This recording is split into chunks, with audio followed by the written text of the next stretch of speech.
Hello, Speed Gaming fans and Link to the Past Randomizer fans, and welcome back to the 10th Link to the Past Randomizer Tournament Qualifier for Speed Gaming Live 2020. This is a early morning race for you folk who are over in the US, and for us in Europe, it's a nice afternoon race.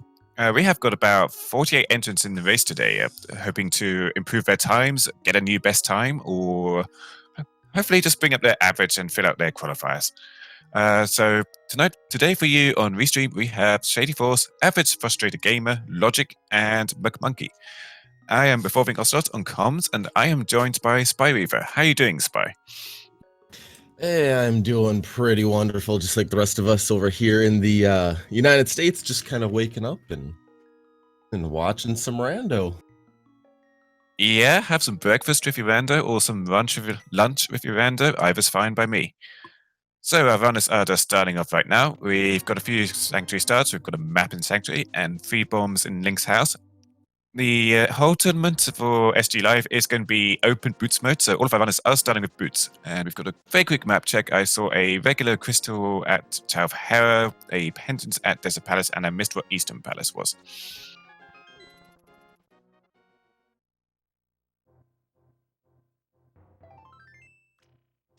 Shady Force going into Bonkrocks and immediately getting a piece of heart, while two of our runners are going straight over to Shahazrala, something I've seen done quite a lot in the qualifiers lately. It's if you have got 3 quick items to get over here, and it's really quick to get over here for boots, so a lot of runners are going for it. And in the back of the heart is a Moon Pearl and the Fire Rod. That move definitely playing quick dividends for both of our runners who went that way.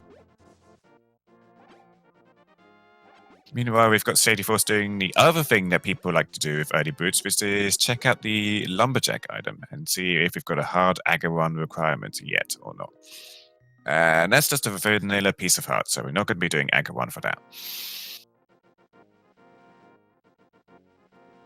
One of the little bit of sighs of relief when you see an item up there that isn't hard required.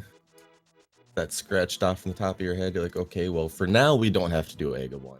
But let's see what else we have left in the seed.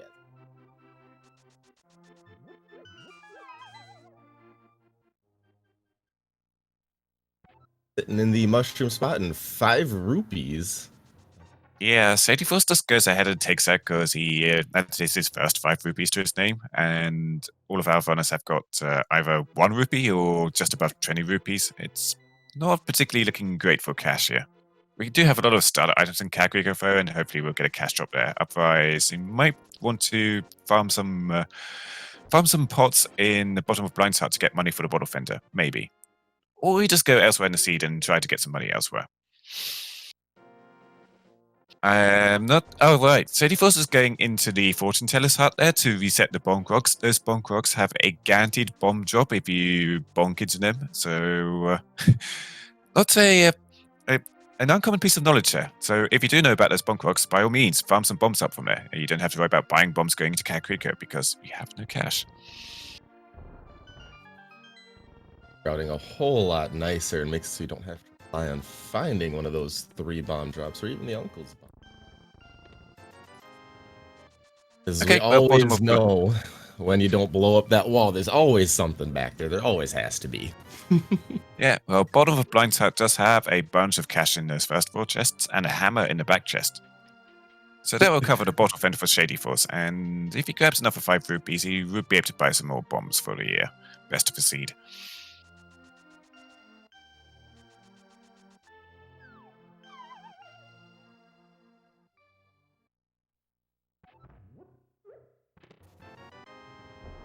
Here at the well, getting a shield there. We have a floating shield.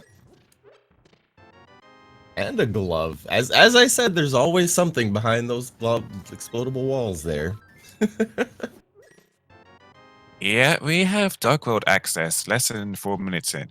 Well, not quite for Shady Force because he doesn't have that moon power yet from Shahazrala's hut, but our other runners will be getting Dark World access pretty shortly.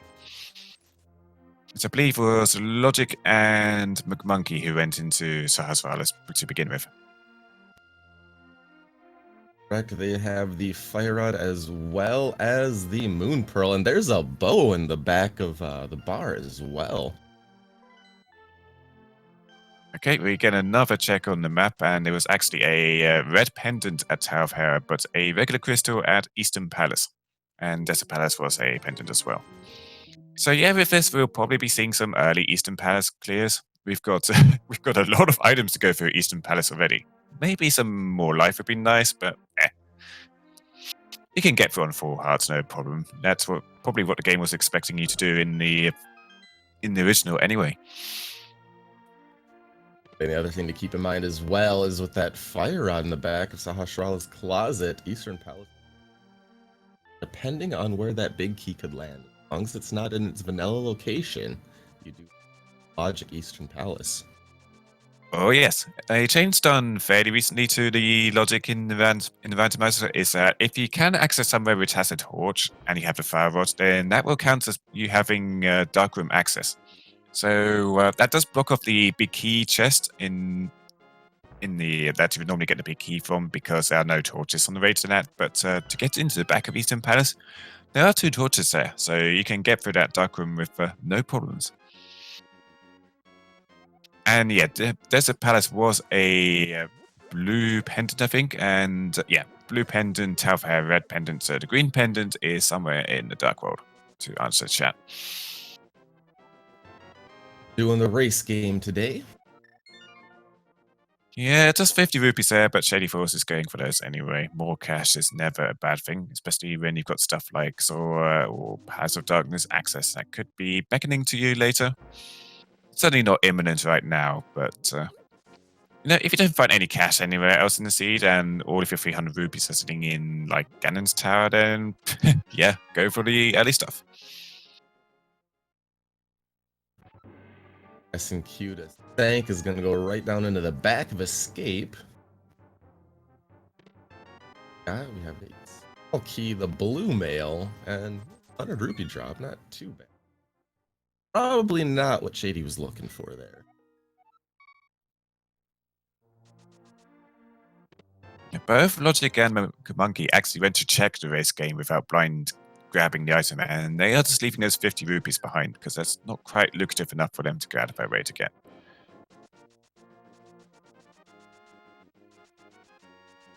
McMonkey, already having checked Sahasrara's hut earlier, is just going to go straight into Eastern Palace from the eastern route, even having the Pagloff there to lift up the rock to get the shortcut up the stairs here. And Logic, meanwhile, is just going to go straight into the Dark World and check out Hype Cave. Very early divergence between all. Oh yeah, our runners are all spreading out here. We saw that there were some arrows on the Lake Hylia Islands for Average Frustrated Gamer, and Shady Force grabbed half magic from the Uncle chest in front of Hyrule Castle.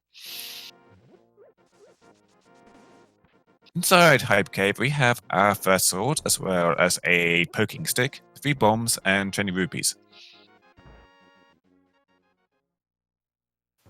Not too bad as well, getting that first sword out of the way, and now we can just dash with reckless abandon.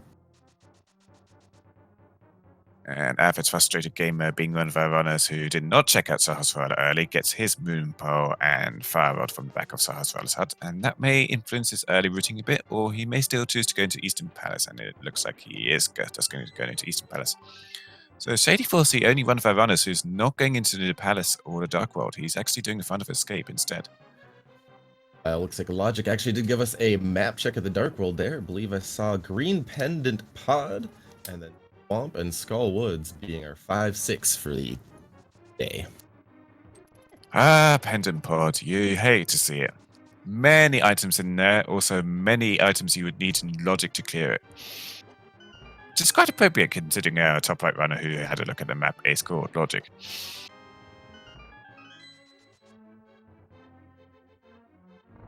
Logic being starved for cash is doing something that would typically see more in inverted than regular modes, but in the archery game, just to the right of a digging game, because Logic doesn't have quite enough cash for the digging game, they're going to just farm up some cash here from the archery game instead. Missing a lot of the shots there, and I think that's a net loss of cash, unfortunately. Looks to be having better luck here. As long as you can keep hitting the targets, you keep your multiplier going, and you can make a max And the last target would give you 64 rupees, although Logic misses that one. But they've got enough cash for the digging game now, so they're just on their way to that.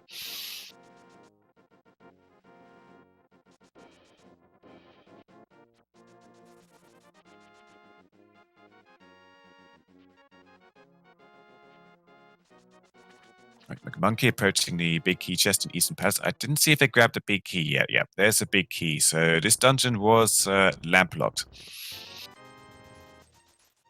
Not that that concerns most of our runners. The dark rooms in Eastern Palace are some of the easier dark rooms in the game, and I would say the hardest dark room is the one that's going to be coming right up here behind the big key door. But you have to fire up there to light up shorts for that, so it becomes a lot more trivial.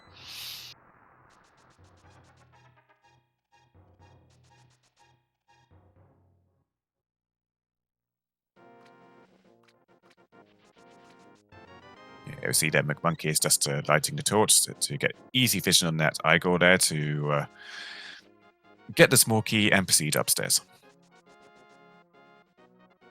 That room doesn't look like much once you do have things lit up a little bit, but without an ability to light it, that second Igor sometimes has. Shady Force is the only one of our runners who's doing the typical Kakariko into South Shore route. Logic is actually going into the Dark World again, just from the Lost Woods instead.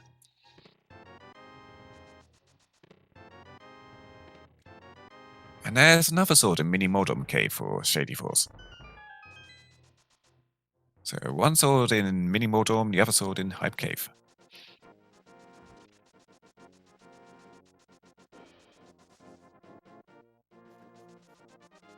Ready, Shady's going all the way over to Ice Rod Cave over here. In fact, that isn't too bad since, of course, we do have that boot start.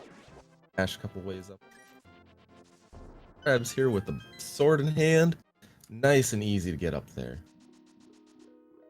And McMonkey finishes off the Armor's Knights with great ease and gets our first crystal of the restream.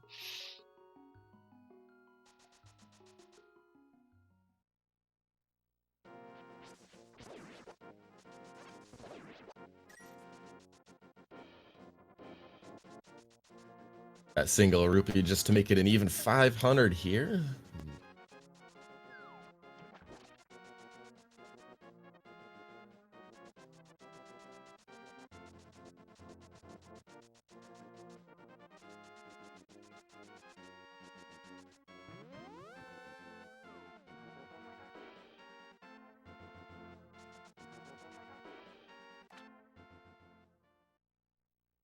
Yeah, I am actually surprised that nobody else has gone for the waterfall route as well, because you can set up a water walk really easily from the Ice Rod Cave, as we saw Shady Force do, and there was a second sword in that waterfall cave, so that is particularly useful for him. Ooh, that looks like he almost clipped into the rock there, jumping out of the water, but he was able to get out. Is on 3 early swords, a piece of heart sitting on Zora. Yeah, and he has exactly 500 rupees for Sora. So he's going to drain all of his cash by doing this.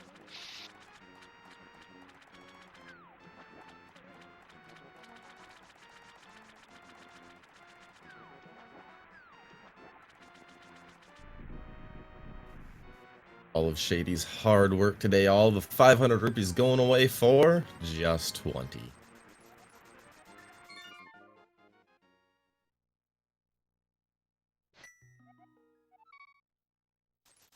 Typical scam of the day, Shady will S and Q.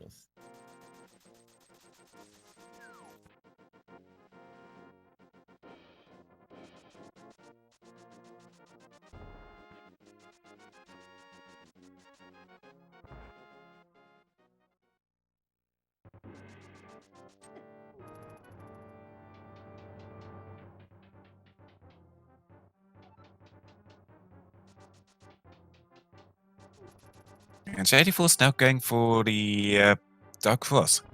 This is something that can also be in Logic thanks to having the Fire Lord, because there are a bunch of torches here to see your way through the rooms, but having boots and a sword means you can pretty much just dash through all the things that would cause you nasty health problems, so don't really need to light up the torches once you have a sword for the back of escape.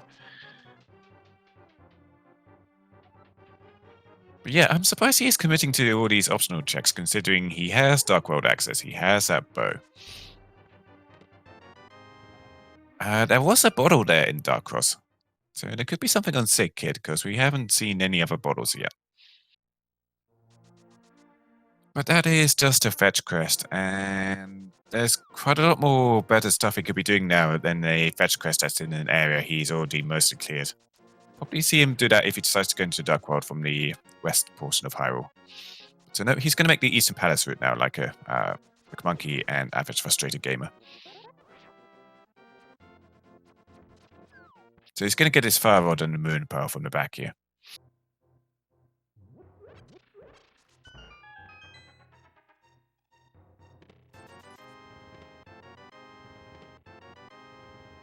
Type cave picked up their master sword, logic working their way through.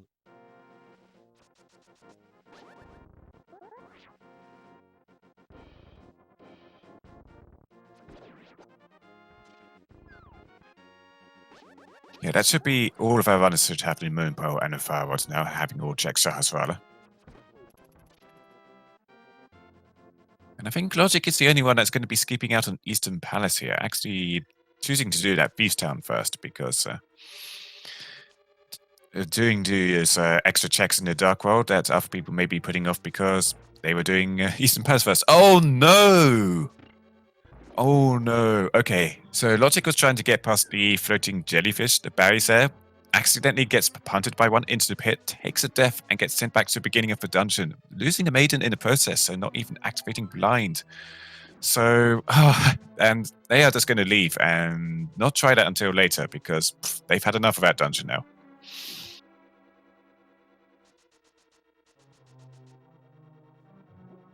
Not a good feeling getting almost all the way back there, and then of course when you do die, blind back to that second time.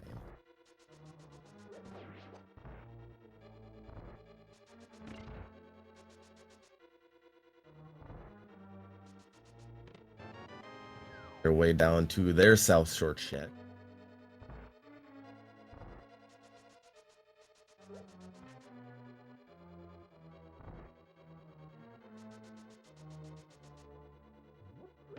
Yeah, there wasn't really much here for Shady Force. Logic will get a second sword from here, and if he chooses to go to the Waterfall Cave route as well, which I imagine he will do, then he'll get that bottle.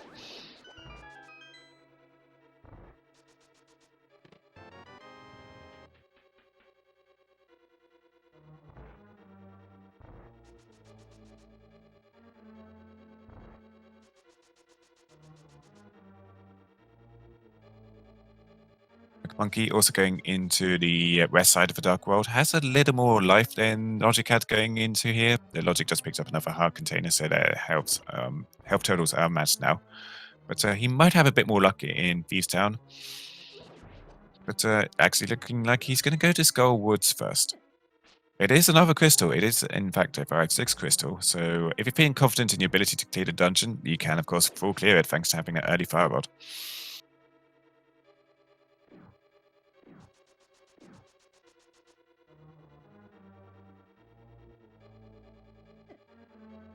Back of Skull.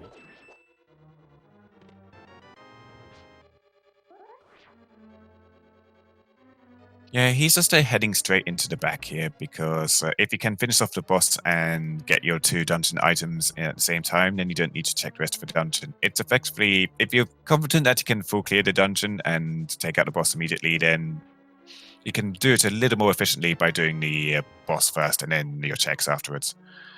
Having a little problems navigating around the Gibdos in this room gets down to 1 heart. The death here wouldn't be as nearly costly as it was for Logic, but it would be annoying. It would reset the progress dragging that statue around. Ooh, and there is first items in Skullwoods, the flippers.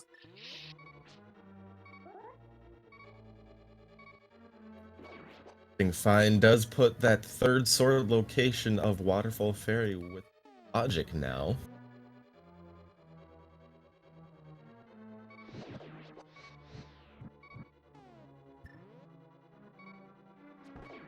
Right to the back of Skull. Yeah, if second item is on Morphila, then Mukbanki will save a lot of time here. Otherwise, he will be checking additional stuff to try and get his second item in Skullwoods, which could be the chest under the bridge there, or the bunch of chests that are in the front portion of the dungeon. Definitely a play that does make a lot of sense. You do have to go back there. You do have to kill Mothula regardless. But see if you pull your second item, and if you do, hey, save yourself.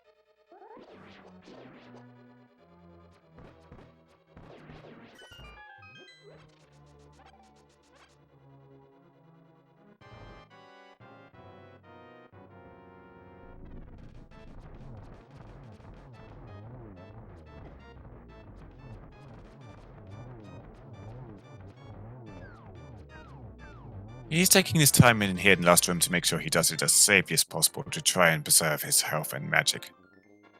He could just go and one-shot the Gibdo with the Firewall shot and then just proceed onwards to the boss and get through this quicker, but he wants to make sure he has as safe a kill as possible here, so preserving his magic for the boss and preserving his health. Mothula is a pretty tricky and random boss at the best of times. Where the boss particularly isn't difficult itself, but you add in a moving floor with moving spikes, a little bit more difficulty on it. But regardless, And Monkey making quick work of it. yeah, Mothula played particularly nice for him, not staying near the top of the room so that he could get 3 damage shots on him instead of being immunized by the spikes there. Funny quirk in the game is that if you hit Mothula into spikes, the spikes do no damage to him. Spikes do equivalent damage to the gold sword, so if in the vanilla game you attacked Mothula with a gold sword, you did no damage to him. That is fixed in the randomizer though, and if you were to attack Mothula with a gold sword, which would be much more likely to happen than in a vanilla settings, then you would just do tempered sword damage to him instead.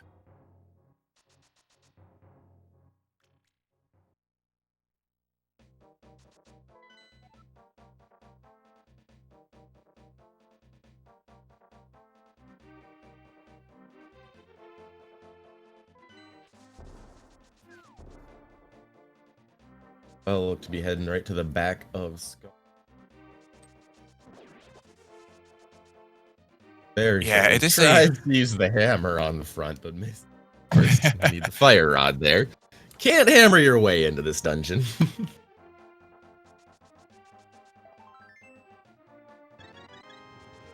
Just double checking the item from Stumpy there, that was a piece of heart.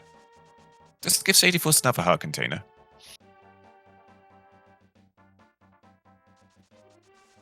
Also do have Average Frustrated Gamer making quick work there. If Mothula has the half magic in hand, so a little bit more fire rod shots there.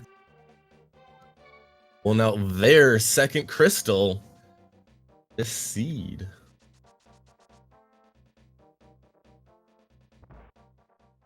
And McBunk is now making his way over to Feastown after checking out the chess game here. Hopefully he'll have a bit more luck than Logic in Feastown, because Logic of course took that death just after he picked up the Maiden, which basically resets all of his progress in the dungeon, so he will have to more or less full clear the dungeon a second time. Won't have to bomb the floor in the attic, but he will need to proceed into the basement and pick up the Maiden again and drag her over to Blind's room. Never feels good having escort the maiden second time. Yeah, death on Blind itself would be much less costly, because once he's activated, he can just go back into the room there and you don't have to worry about picking up the Maiden again. And getting to Blind compared to getting to the basement is much quicker. So that was a very, very costly death for Logic, unfortunately.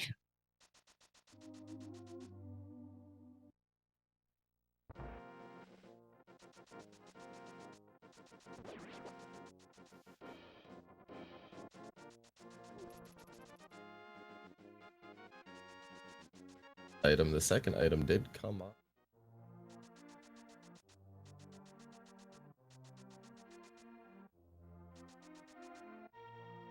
You're going to get that sick kid now for using that bottle from Dark Cross. It is magic powder. It looks like Average Frustrated Gamer had already picked it up.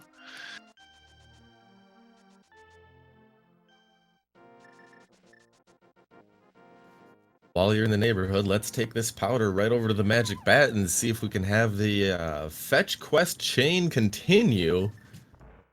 And just for 20 rupees.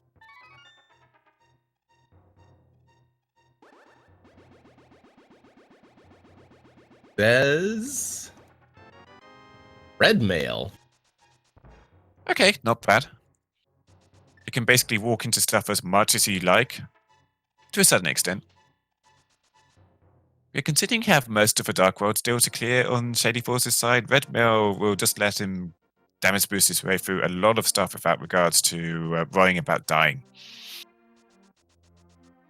So not a bad pickup for him, especially considering that it's looking like he's going to be going into Skullwoods later than the other runners. He has been committing a lot more to overworld checks compared to other runners who have been rushing the dungeons. Average Frustrated Gamer and McMonkey rushing the dungeons has been paying off for them, and Logic, unfortunately, not so much due to taking that death with the Maiden in Thieves Town.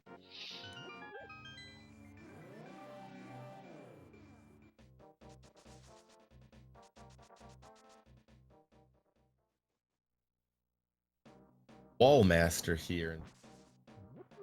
Second attempt does manage to get to the back. Grab their flippers.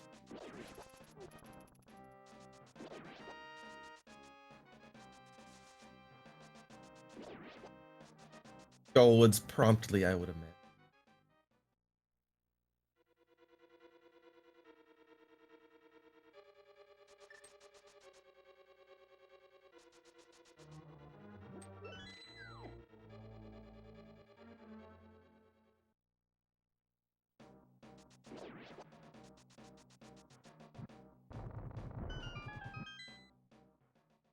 Monkey manages to avoid death in the basement and is able to drag the Maiden over to Blind's room. There at the bumper ledge, just a pile.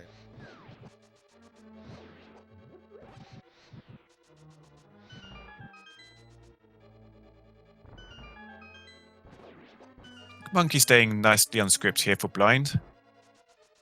Getting a little off script here, but he's got enough health to power through the last part of the fight.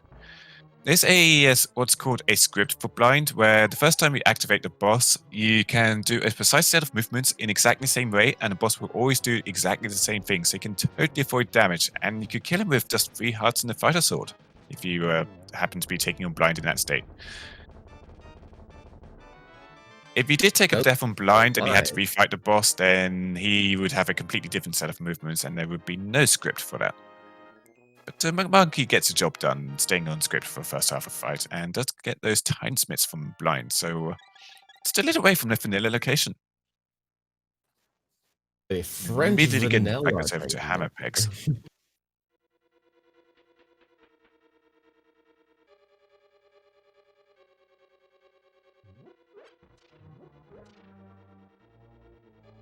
Got a Bomber's Medallion underneath Hammer Pegs. Not so useful since we have a Source of Fire already to get into a place like, say, Ice Palace. In fact, we have full access to Ice Palace now, thanks to having those Titansmiths. But it might get you into Mizumai or Turtle Rock, and we don't know what those dungeons are yet. Nope, none of our runners have been up there to Death Mountain, despite getting the gloves fairly early on as well. At any of our on-stream. They don't have access to most of the mountain, unfortunately, because no hookshot, no mirror, so we can't get over to the east side. If we did have access to the east side, there are a lot of checks can get over there in the light world and the dark world together.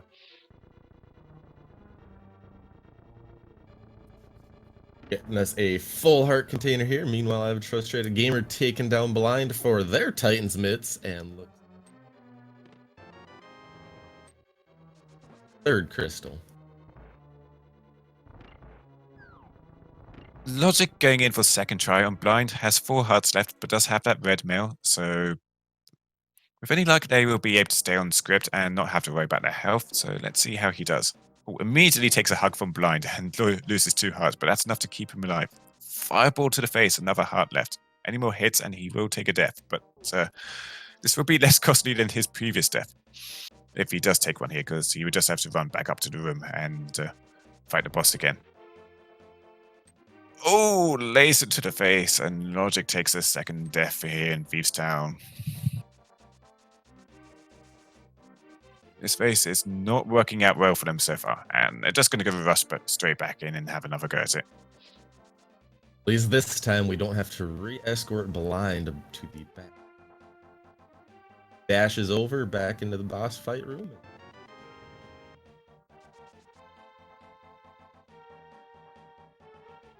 One downside to that is a little bit closer to that back wall. So With the first attempt, Logic just went off a script immediately, so there's no chance of staying on script for that. So this fight is just going to be like the previous fight. I will say though, that fire shield is handy to have because you can just throw it straight into the fireball and it just goes dink off the shield. No damage.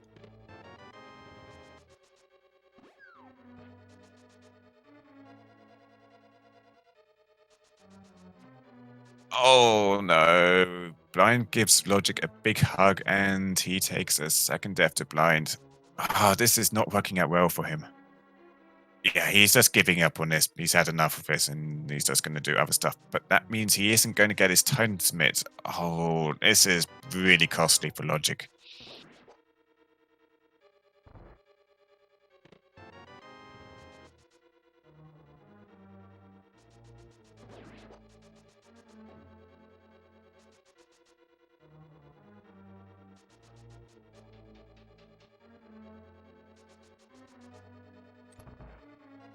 We did just see McMonkey check out the Hobo a little while ago, and that was a piece of heart. And Average Frustrated Gamer, well, I was talking about Ice Palace, and that is exactly where he's going. It is completely in logic for him now, and you should have that Bomber's Medallion from Hammer Pegs, I believe. So if he wants to take a more efficient route with his magic for Coldster, he can do so with the Bomber's Medallion. But he also has that half magic, so if you just want to nuke half your magic meter with 5 odd shots and get the Shell on Coldster done quickly, that is an option. You also note that Average Frustrated Gamer there and other runners have not been going to their menus much. We do have Quickswap enabled for the SG Live Link to Past Randomizer tournament, as well as Open Boots. So if you don't like your menus, but you like your Quickswaps, then you would be seeing a lot of Quickswapping here. It's typically an option that you would only see played in Key Sanity, well, not Key Sanity, in entrance rando races, just more for tradition than anything else. But, there's a hookshot there in the Pengator room in Ice Palace. That's access to most of Death Mountain. This is definitely looking like the correct routing here. Thieves Town into Ice Palace. We do not have a Cane of Samaya, so we'll not be able to do Ice Palace the really nice convenient way, which is to just use a glitch called Icebreaker to go into that right room and clip through the barrier there to kind of do the dungeon backwards, but in a much more efficient manner. So we are going to have to do the dungeon in the regular, slightly slower way, with traditional way, where you have to go into a room slightly further ahead and use a bomb jump to get across a pit so that you can avoid hitting a crystal block. Backwards, I call it fixing Ice Palace, making it a little bit nicer when you do that icebreaker there, not having to backtrack quite. Ice Palace is my least favorite dungeon of them all because I am terrible at the bomb jump and I am terrible at icebreaker. So if I can possibly afford it, I try and stay away from here as much as I can. It never ceases to amaze me, though, that this is one of the few dungeons in the vanilla game where it wants you to circle about 3 times through the dungeon to get to the boss. Okay, AVG does make it across the pits after a few bomb jumps. He is only on 2 hearts now, so if he had taken another 4 there, then he would not have enough health to bomb jump back across the pits. That would kill him in the process, which is not what you want when you try to do a bomb jump. Their advantage of finding the hook shot in Ice Palace itself, it makes quick work of those pen gators, as you saw there. Well, Shady Force taking down Blind for their Titan's mitts, and yet another crystal. And McMonkey also proceeding into Ice Palace. I imagine we'll see Shady Force going to Ice Palace as well because he has done quite a bit more Dark World Overworld than our other runners. Or he may choose to go up to Death Mountain and continue his Overworld checks. We don't know yet. And logic is going into Eastern Palace because this is a way easier dungeon to kill in Beast Town. So hoping to get some additional safeties here.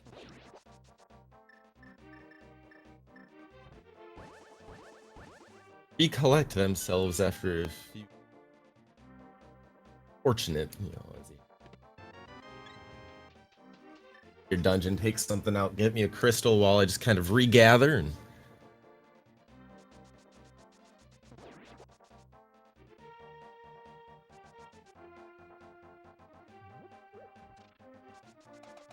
over 2 hammer pegs.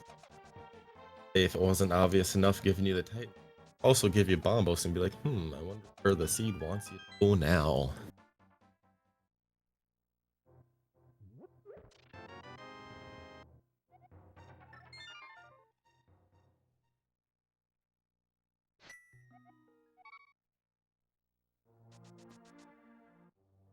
Ice-T just has a map for AVG.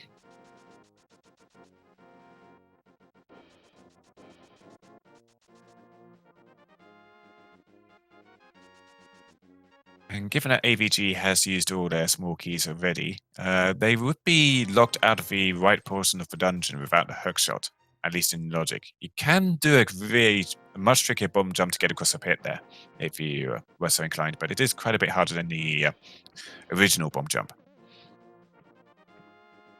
But thanks to having that hook shot in the first chest, you can just get up here in the developer intended way.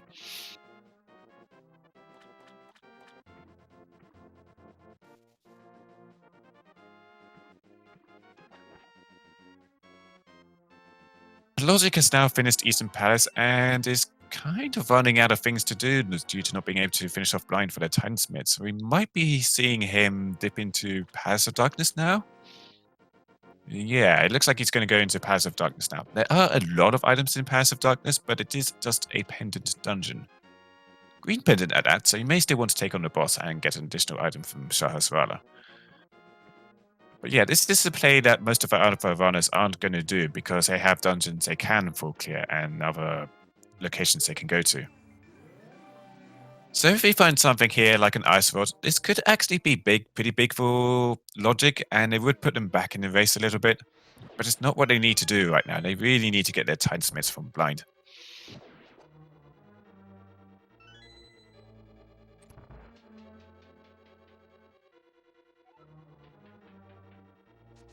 We've got a book in the attic of Ice Palace.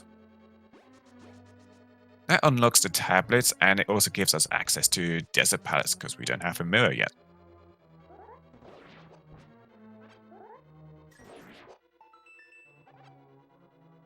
Another one of our pendants. Or too many of our runners head right over there as soon as they can.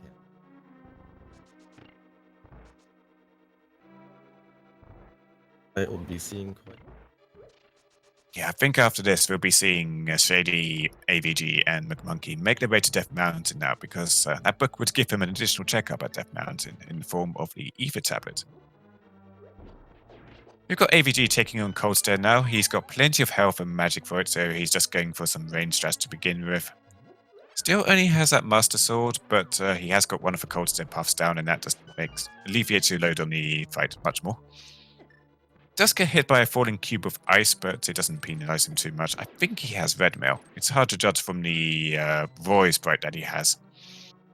But I know we saw him go to the mail checks other runners have done, so I think he has that red mail. That Coldster goes down for a flute. Another pretty big Palace pickup there. having all of the goods today. Wow. Loaded Palace. Importantly as well, crystal number 4. Average frustrated gamer.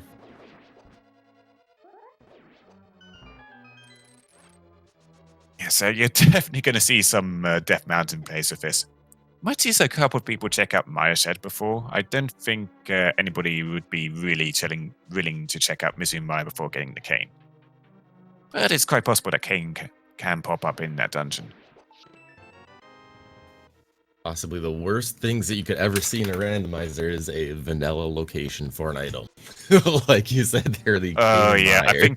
I think vanilla hookshot itself would be the worst of those. I mean, you wouldn't think it would be that bad, but then you're just kind of sitting there like you don't want to go in the dungeon unless you can complete it. Oh.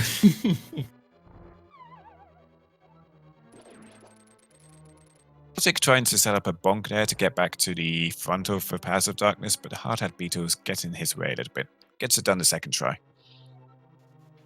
With that hook shot from Ice Palace as well as the flute, getting our logical access up the mountain, but instead looks like Average Frustrated Gamer actually is making the play towards Desert Mire area first. Yeah. He takes a quick look at the desert ledge to see if he wants to go in the dungeon to get the item that's on the ledge, and it was just 10 hours, so he's forgetting about that for now. This is also a useful bit of information for him. If he sees that Maya is Quake access, and he knows he won't be able to get in the dungeon, and that is Quake access. So oh, come on now. You just had to say it, didn't you? I mean, it's useful information because now he knows he's not going to have full access to the dungeons no matter what. He's got to find a Quake medallion somewhere.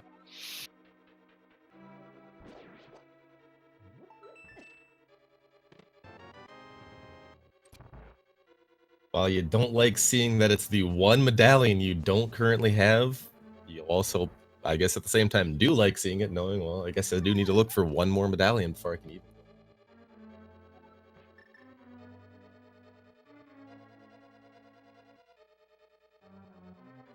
Logic still making their way here through Pod. Hasn't found anything of note yet. Has got a few more heart containers. He is now on his second row of heart containers.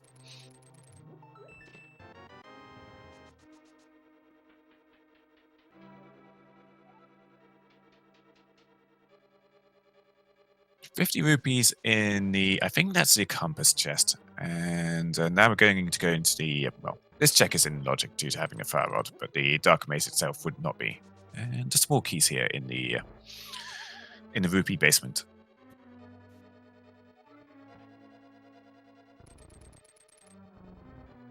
Yeah, that is enough keys to finish off the dungeon and open up all the doors, so he's just going to take us straight over to Harmless Hellway. And, oh, hey, I was talking about that. Yeah, that is an ice rod in Paths of Darkness. The second time you've done it to these guys. Come on now.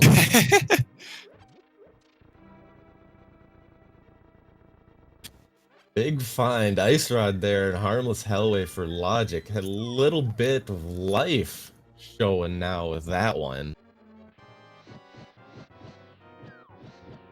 Yeah, so when our runners are in Ice Rod Hunt mode, you may see a bunch of them going to Turtle Rock hoping to find the Ice Rod there. And they're not going to find it there, so that could be double dips of Turtle Rock for some of our runners. And that could give Logic the chance he needs to catch up due to spending a lot of time in Thieves Town taking those unfortunate deaths.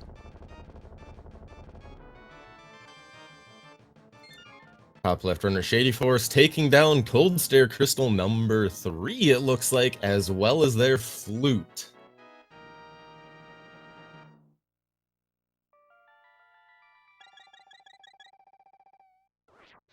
Big key is right at the back of the Cave. maze, so just going to wiggle our way up to the big chest and check that out. We'll see if Logic decides to go do the boss or not. Just 10 hours in the big chest. And they're going to bomb their way back to the front to reset their health and... Out in S&Q and bomb their way to the front. I would imagine this will be a play for health. You'll have one item left in this dungeon, as well as the green pendant, so you're getting a 2-for-1 here.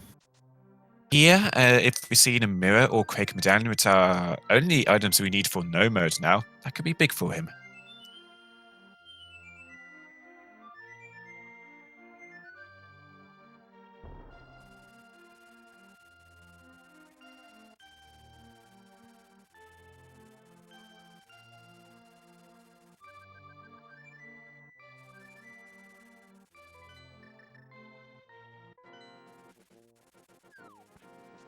AVG making their way through Spiral Cave, something that some runners decide to often just put off for a while or never check because it's kind of long to get through there.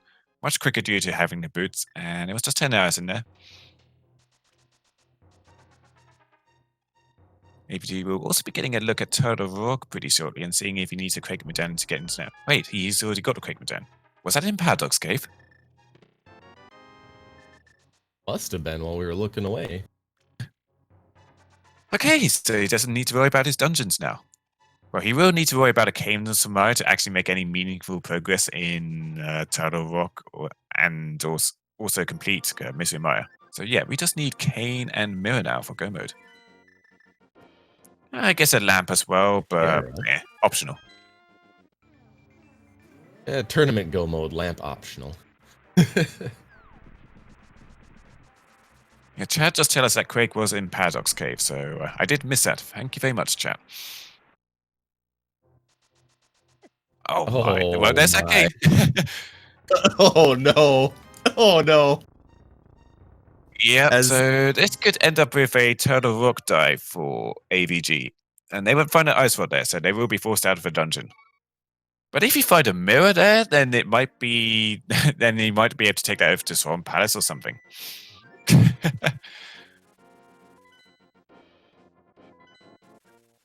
That's a medallion. That's an ice rod. That's now a double dip of TR that you're kind of baiting everybody into. What next? What next are you gonna jinx these runners with here?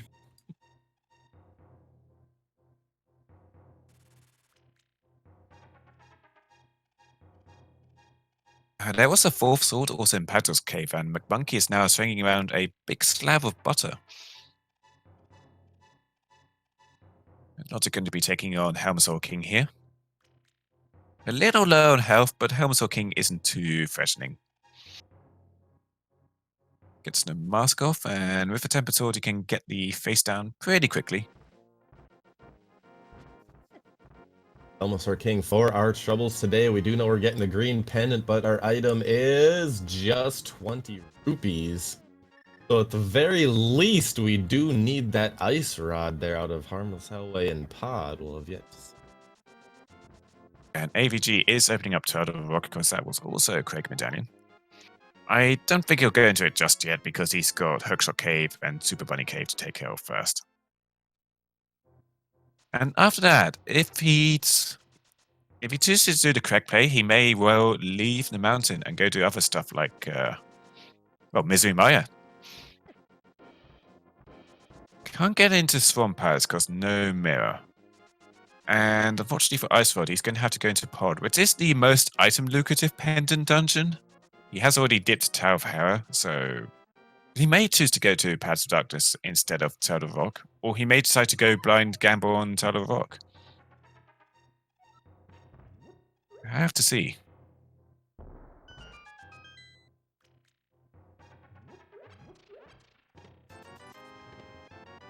Okay, boots locked item in Hookshot Cave is just a piece of heart.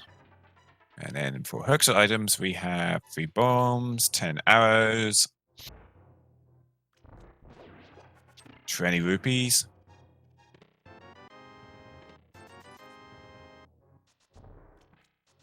And he's going in a dungeon. Okay. So if he finds Mirror here, this isn't going to be totally awful for him, but it's going to be a double dip Turtle Rock either way.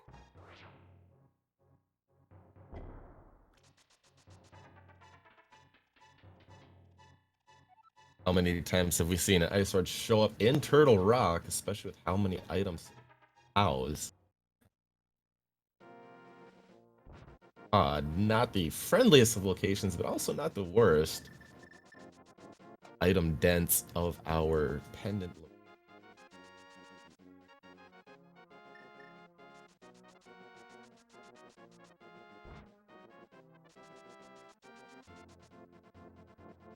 Logic waking up a very grumpy fish here and just gets 50 rupees thrown at him.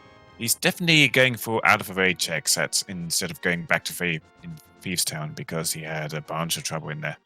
But he's got to go back there. It's a real hard block to his progression right now. He's got to get those Titan Smiths from blind.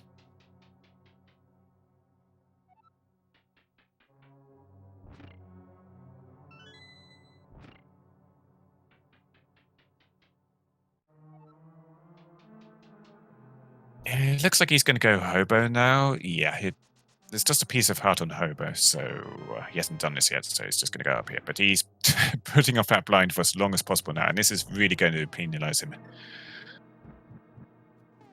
Meanwhile, I believe that's number 4 because we did just find a mirror there in Turtle Rock. Yeah, and AVG just leaves the dungeon straight away, which is the correct play to make. So he has no reason to go up to Turtle Rock now instead of doing other dungeons like Palace of Darkness for his Ice Rod. So that was completely the correct play there. He's going to save himself the most time by doing this. Imagine here now we'll see a Swamp Palace play. Probably we'll see him go towards Misery Mire afterwards, and then the big question will be next as you're looking. So he will spend a little more time here in Swamp Palace and the other ice woods. The diver down glitch would make it a bit quicker for him if he knows how to do it.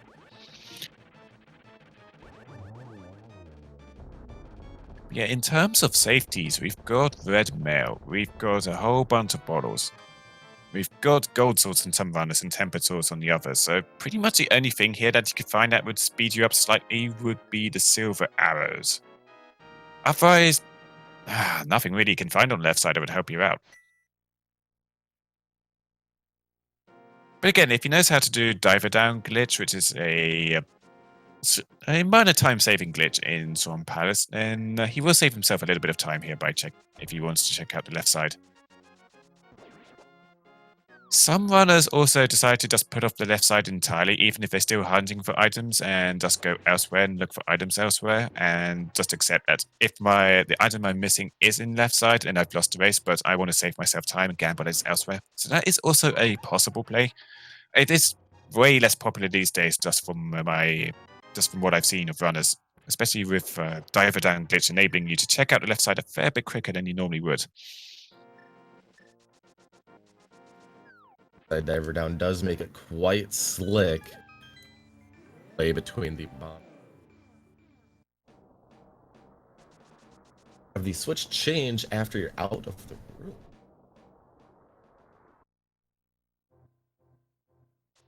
Meanwhile, making our dive over here into Misery Mire.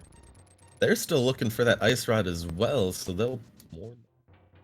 Yeah, he's not getting tempted into Turtle Rock yet. He does need to go to Turtle Rock for his mirror, but if he gets the ice rod before going into Turtle Rock, that's not awful for him. But that mirror was pretty early in Turtle Rock, so AVG probably has the most efficient route of clearing the seed, at least in a mode where you don't have a spoiler log. Because if McBunky goes into Palace of Darkness looking for Ice Rod, he'll find Ice Rod there, but he could spend additional time clearing out the boss and looking for the mirror and not finding the mirror, which is what Logic has done.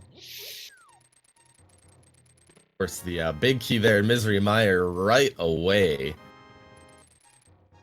It's always a God Mire when you're not in go mode. Seems to be that way. Average frustrated gamer over here, the Fire Snake not playing nice. We're trying to set up the left side diver down.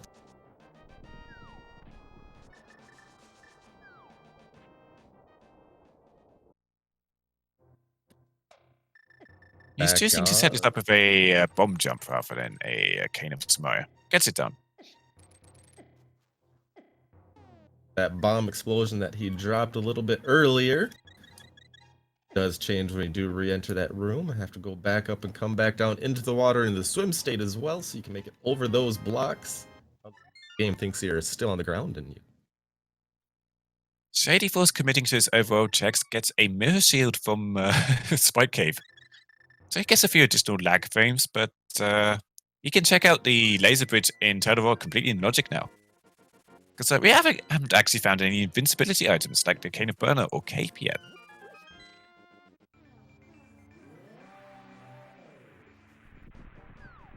20 rupees. The second chest will net us the compass.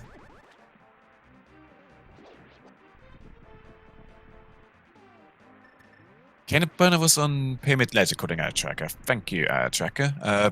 Our trackers today, one of them was a bit late turning up because we did have to get a last-minute replacement, but Mr. Willboy and Bright Beginner keep doing a very good job of keeping us on track.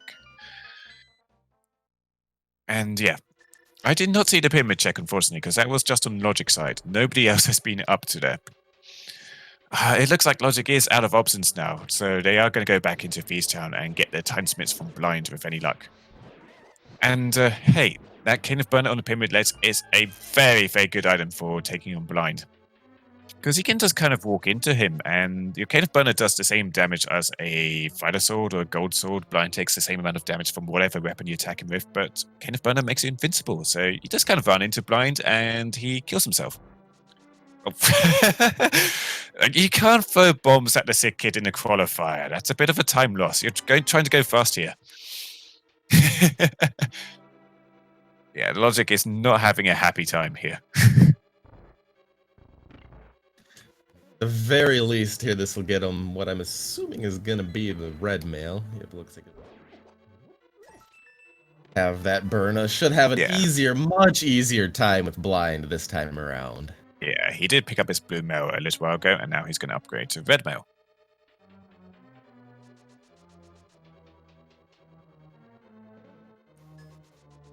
Basically, just throw out that Cane of Burna with our half magic, sit on Blind, and be like, okay, what now? Try to kill me now. Come on.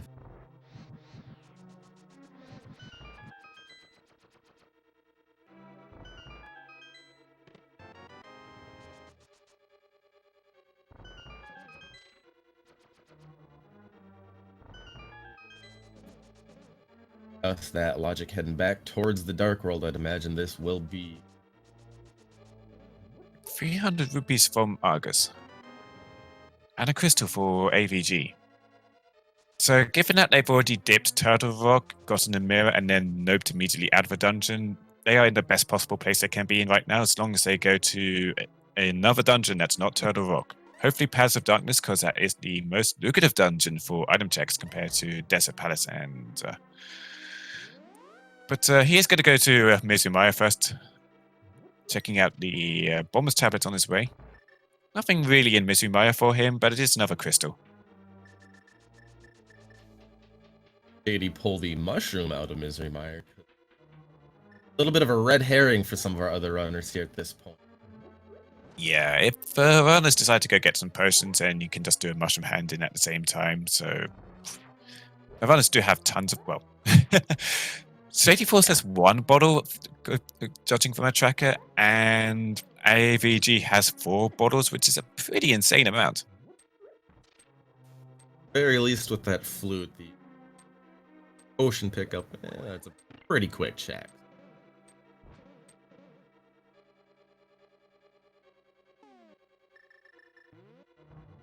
Back towards Blind using sword beams as well, another one of the great items that can damage Blind.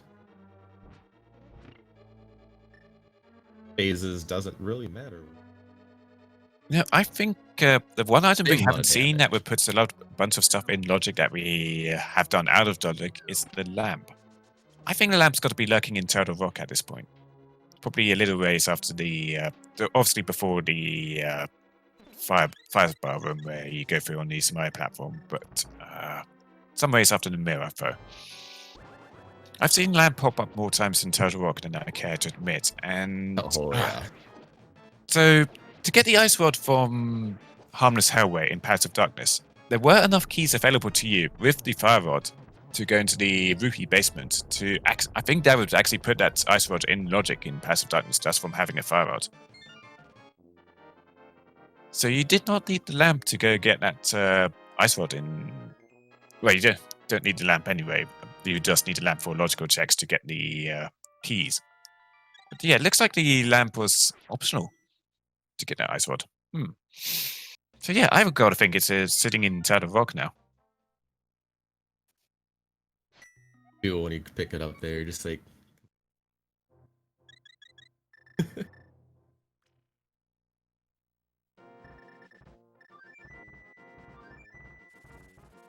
Alright, 84 saving cuts up to the mountain, and it's actually leaving the mountain. Okay, so they're not going to dip Turtle Rock just yet. Handing in that mushroom. Favorite 58 I believe Shady Force Here? has done Skull Woods as well. So he's got Swamp Palace and Turtle Rock for him. He can't get into Swamp Palace because no mirror from Turtle Rock. And he does have only one empty bottle because he tried to get a second blue potion there and nothing left. Let's see where he chooses to go now. He's going to Link's house.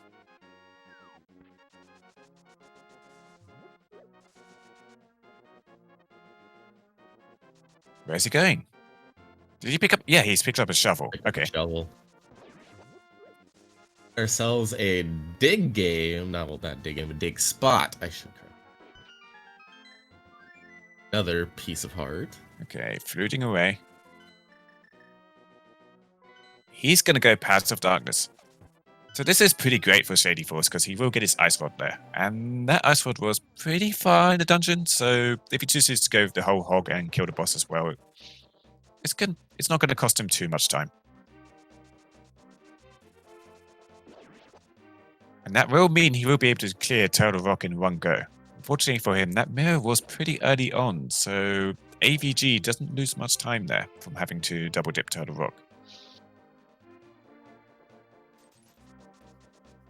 Y'all know to be the play get out of. I started sitting. It is in the harmless hellway here in Pod. Shady should be coming across quite soon.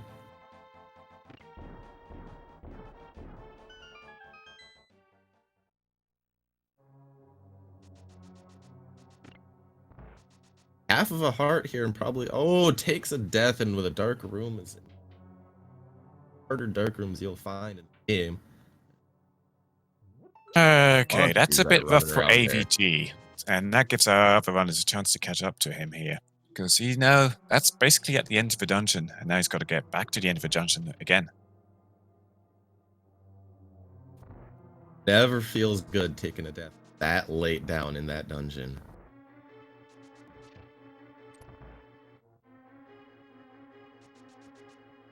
Back on track over here with those Titans mitts in hand, making their way into Ice Palace. We'll be picking up. I just realized that Shady Force had no way to actually get baited into Turtle Rock because they haven't picked up that Samaya from the Ether Tablet. So they're going to have to climb the mountain again and get that Ether Tablet before even thinking of dipping into Turtle Rock for items. So yeah, being forced into Paths of Darkness to get an Ice Rod here certainly will benefit him.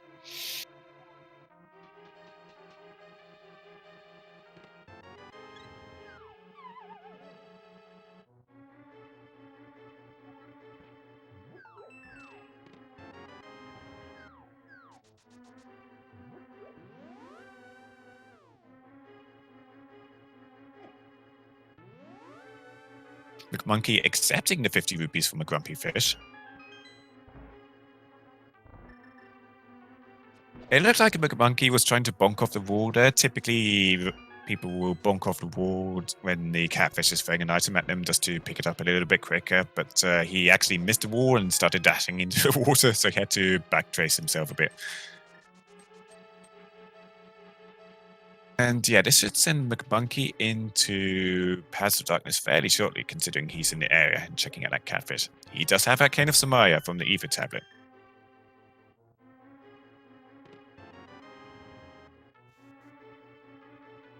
That's where McMonkey is going.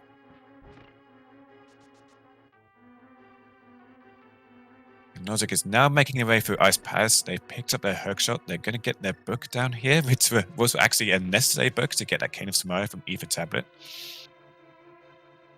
And also the flute from Coldster. Oh, there was so much stuff in Ice Palace. Wow.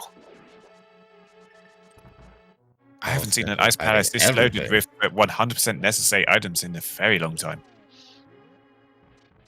And of course, you couldn't do an icebreaker glitch in here at all because you get the book in Ice Palace, so you can get the Cane of Samaya from Ether Tablet, so no chance of icebreaker here. This Ice Palace wants you to get full mileage out of it.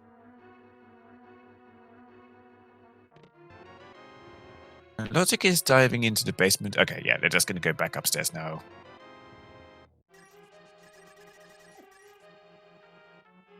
To circumvent the crystal blocks.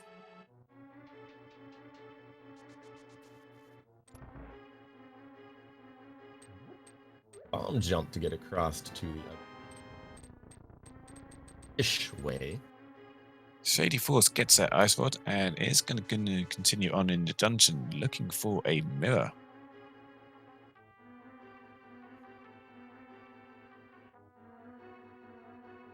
He does have that cane. Yeah, he does have a cane. It's just not marked. So he has checked out Ether Tablet. Taking a good long look at his menu there to see what he's missing, and that is a mirror.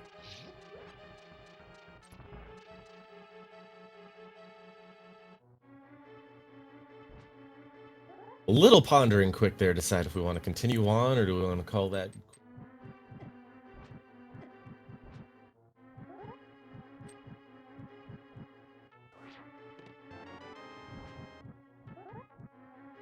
And AVG is going to go into Desert Palace now. Actually, Checkerboard Cave first. Desert Palace is a really quick dungeon, so dipping into that for items isn't going to cost him too much time. Just 3 bombs in Checkerboard Cave. Yeah, Desert Palace is a really quick dungeon, so this isn't like awful for AVG to do. And considering he's in the area already, he might as well go do it straight away.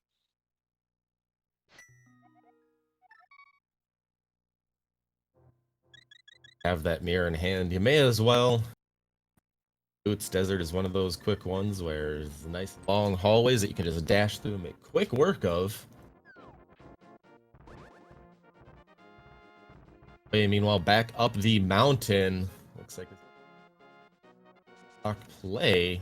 And if that does hold, looks like. Yeah, things are going to be close here between Shady Force and AVG.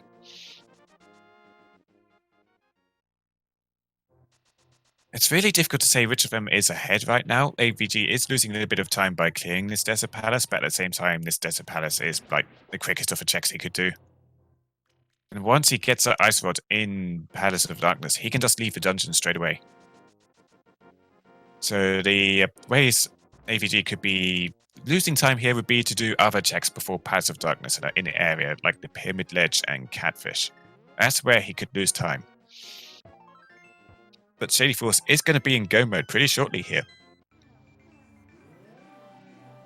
Question just comes down to how long put off that pod check.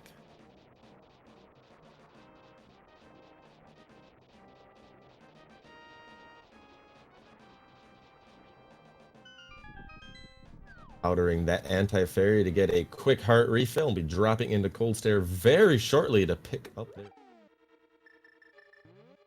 McMonkey grabbing that ice rod out of harm Elway. Still hunting for that mirror though, so still continuing on in the dungeon.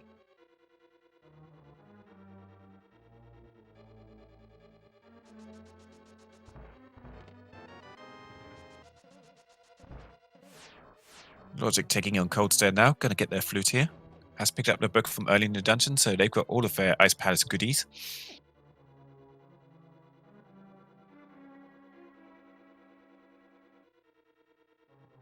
Taking a few hugs from the Coldster puffs here, but Logic has a lot of health and red mail now, so you can take the hits. Red mail, yeah. It just tickles. Unfortunately for Logic, their immense struggles in Thieves Town have put them really behind the curve here. There's that mirror for Shady Force. He is in go mode now. But he has got 2 dungeons to clear. The whole of Turtle Rock, then half of Swamp Palace. Doesn't need to do the left side because he will be in go mode going in there, so he'll save himself a little bit of time there. But he will need to climb the mountain once again to get back to GT. And AVG is doing checks that aren't Palace of Darkness, starting off with a shovel. 80, the first of our restream runners here to hit go mode. Ooh, and AVG actually going into West Dark World here, so this is probably going to be checking out Graveyard Ledge, King's Tomb, and yeah, this maybe even doing the Blacksmith Chain. Yeah, AVG is losing time by doing this. These are the wrong checks to make. He doesn't know that, of course. These are good checks to make for him because he's got the mirror to be able to route them all efficiently. But the longer he puts off that Pass of Darkness, the further Shady Force will be able to get up on him with his advantage of being in full go mode. No means are these bad checks that this seed, since we do know where that ice rod is sitting, they're just the right Yep, check. in Harmless Hellway in pod. And I believe McMonkey has just picked that up because we did see him in the dungeon. And he's going into Turtle Rock now.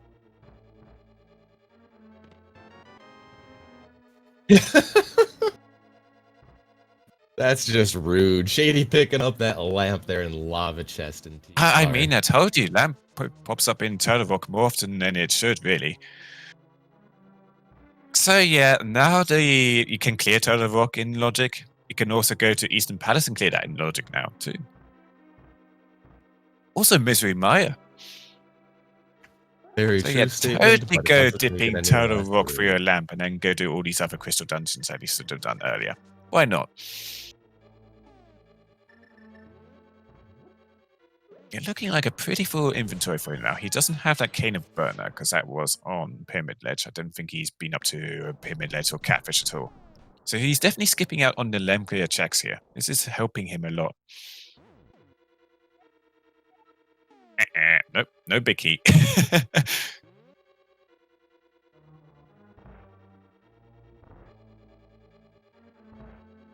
Did he miss a chest? He's going backwards.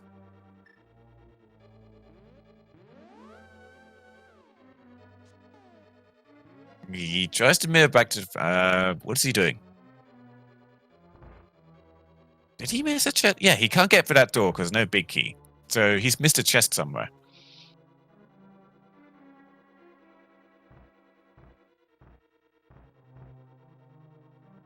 Did he not open the chest in the chain jump room? That is literally the only thing I can think of. Unless... Chat says he skipped the other chest next to mirror. Wait, so he got the mirror and then he just immediately mirrored out of the dungeon and didn't check the other chest next to it?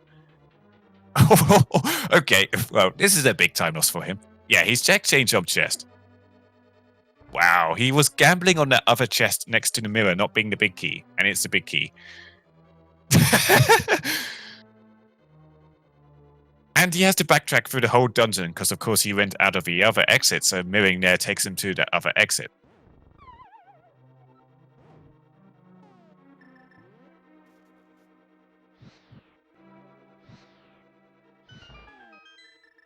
Wait. Shady Force wasn't AVG. He got the mirror, and there would be no reason for him to mirror out because he's got the full dungeon to clear having that ice rod already. So he went up here, he opened the one chest, and then he didn't open the other chest. What? Okay, there's his big key. And that's got a sting. Now but he does get that mirror back to the big chest. So he doesn't have to make his way back down the dungeon again. McMonkey does have that big key, so we'll be skipping the lava chest, which is harboring our lamp today. Overworld checks going on cave now. Oh yeah, that time spent messing around with the big key has allowed McMonkey here to catch up. He's only a couple rooms behind Shady Force. This logic pulling that cane area off of each tablet should be. AVG is still committing to checks that he hasn't done, like, say, the Waterfall Cave. Accidentally bonks into the wall there after setting up a water walk, so now he's back to regular swimming, because he does have those flippers. But this is keeping him away from Paths of Darkness and his Ice Rod.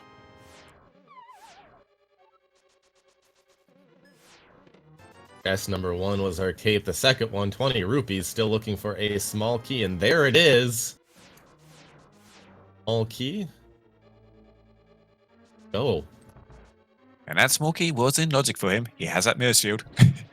If he didn't have that mid shield, he would need an invincibility item to get it. He does have that cape though, so that is something. First chest there in Laser Bridge, making sure the rest of it's in logic for you. Yeah, that just That mirror shield does cause him a few additional lag frames depending on how many sprites are on the screen. So McMonkey doesn't have that mirror shield, so he saves himself a bit of lag frames. Will that be enough for McMonkey to get ahead of Shady Force here? We'll have to see. Because they are both on Trinex now. Shady Force takes down the Sheriff Trinex whilst McMonkey starts on it. So they are both in on go another mode, sword. and yeah, they're really close to each other. They're both in go mode, so it's going to be down to execution for them mostly.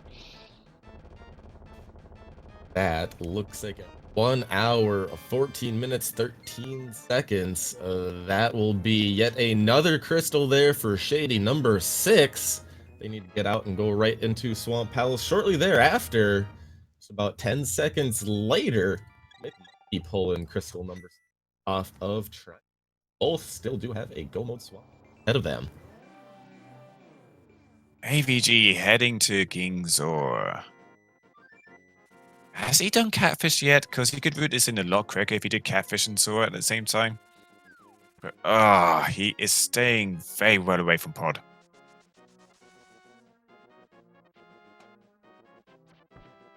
Had quite a huge advantage early on, was making a lot of the decent plays. Said earlier, though, by no means are these bad plays, they're just in the seed that's not where the item is. You need to go to Pod. Go to Pod.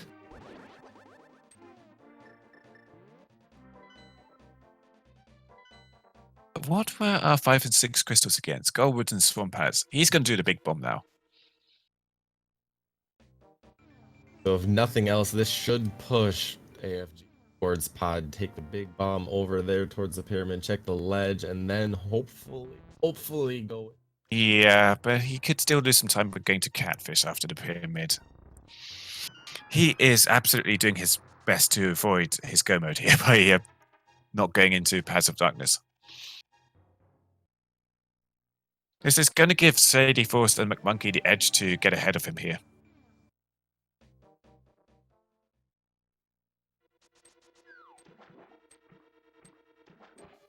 Shady Force are first of our go mode runners into Swamp Palace. McMonkey only about 10 to 15 seconds behind. This could easily come down to execution now or Gannon's Tower routing between them. Now that doesn't necessarily mean they are first overall in this qualifier. We do have 48 entrants in this qualifier, so there are a lot of runners. And many of those runners are particularly high tier. I know I saw Gem's name up there as a starter. Some of our runners were requesting, hey, let's just have the 4 Gem restreams. Why not?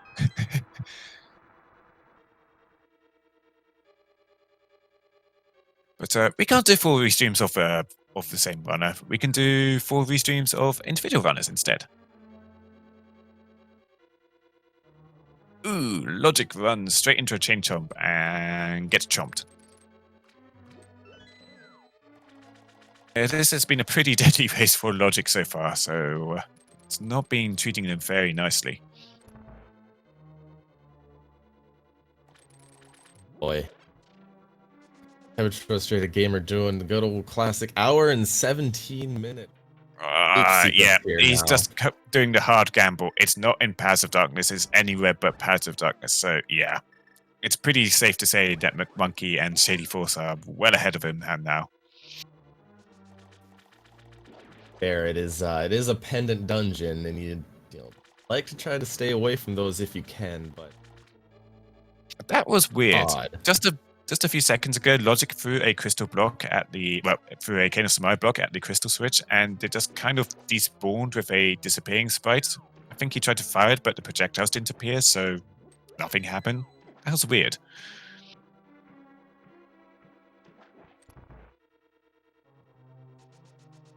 But Shady Force making way to Argus as McMonkey just gets through the waterfall room. First of our runners into their 7th crystal boss fight here. Yeah, and once Shady Force takes down Argus, he will be the first one to get into GT. So when he takes it down, please do enter some numbers in chat between 1 and 22. Apparently, those numbers are to guess where the big key in Gannis Tower might be. But if you just like typing numbers in chat, you can just go ahead and type some numbers anyway. You have my full permission to do so. I'm going to go with my regular guess of 19 for GT. That's normally a guess I go for because I like to see a bunch of GT and runners to get safeties. Runners have pretty much all the safeties they would want already, except maybe the silver arrows. Silver arrows are just a suggestion. Butter sword in hand. Oh, Sadie, what are you doing? So he summons the duck and then dashes away from the duck and misses being picked up. You can't do those kind of mistakes. That lets McMonkey catch up on you. Because McMonkey gets his last crystal and will also be heading up to GT. So if our runners if Shady Force and McMonkey take different routes in GT, we will be going off Shady Force's chest count for the big key. So if McMonkey does happen to get the big key first, that will not be by his number of chests. It will be by Shady Force's number of chests, since he will be the first one in the dungeon. First one in the dungeon, regardless of route. A number in the hat for the good old 14 I always go for. Seems to usually... Oh, okay. Sadie Force is getting a bit flustered here, I think. He tries to get through that push block there with having the wrong items selected. It looked like he had the cape selected, so that doesn't do anything.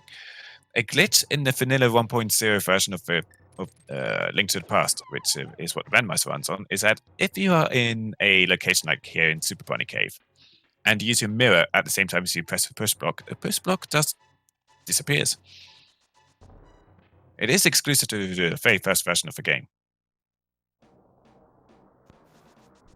A lot of the glitches that we can actually pull off. McMonkey actually choosing to go through the light world side of Death Mountain to get up to the top here. Catches a fairy from the bonk rocks at the same time, so just looking to get that additional safety there. But he is still really close behind.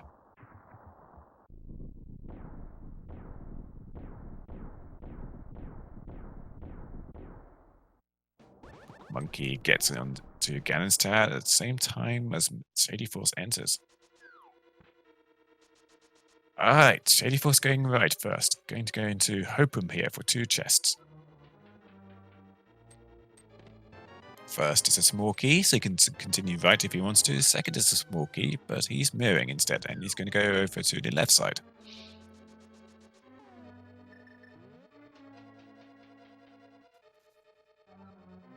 Our torch today is a 3rd small key. Rip that Bob. one up as well.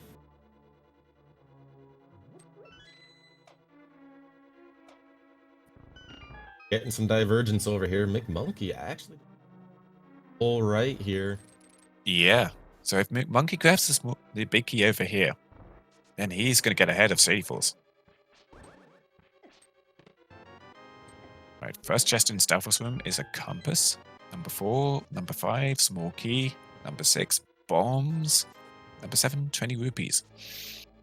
And he is going to continue on left side. No Dark Magician or Pink Magician strats here.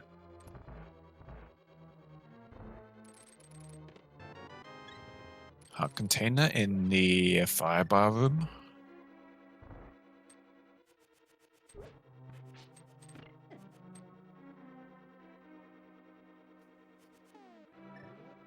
Monkey. Grabbing a bunch of rupees in the compass room. Ah, no big key. It's on left side. Well, it could be on left side. Worst case scenario, it's on its entire room. And that would be last location for everybody. Here. Meanwhile, top right, Logic taking down Trinex. And AFG, out of options that are not Palace of Darkness, goes into Palace of Darkness and gets an Ice Rod from Harmless Hellway. Fortunately, he is a whole Turtle Rock behind Shady Force and McMonkey now. Nothing in random room for Shady Force. A whole lot of cash. 600 rupees just randomly sitting right there. He's dropping a few bombs on his way through the warp tiles here. He doesn't need those bombs anymore. Just leave them behind. You will need one bomb at least. Just one.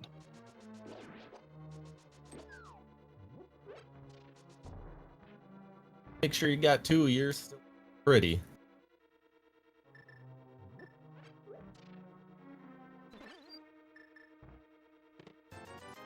Bob's chest has 20 rupees. And we're going to take a little dip into ice armors.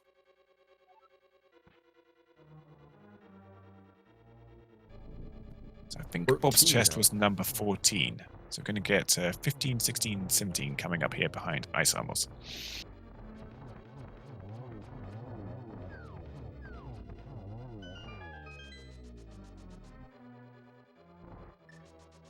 They will be bombs. 16 is our big key. Brilliant. Right. Let's see if anybody in chat guessed 16. First one, Ms. Julie Winters. Congratulations. In chat. Congratulations, Miss Julie Winters. You win the privilege of watching a really great race here in the SG Live Qualifiers 2020. This is the 10th qualifier of 15, so most of our runners, some of them will be looking to finish out their 5 races for the qualifiers. Some of them will be just looking to get additional races and better placements. The way the qualifiers work is that our runners will be expected to do 5 qualifiers and get a score based on the average time of their 5 qualifiers, discounting the fastest run and the slowest run. So in Logic's case, this is probably going to be their slowest race because they've had a really, really rough time in this race overall. So they will be looking to get better times in their future races, and their average and their score for the qualifiers will be based off of that.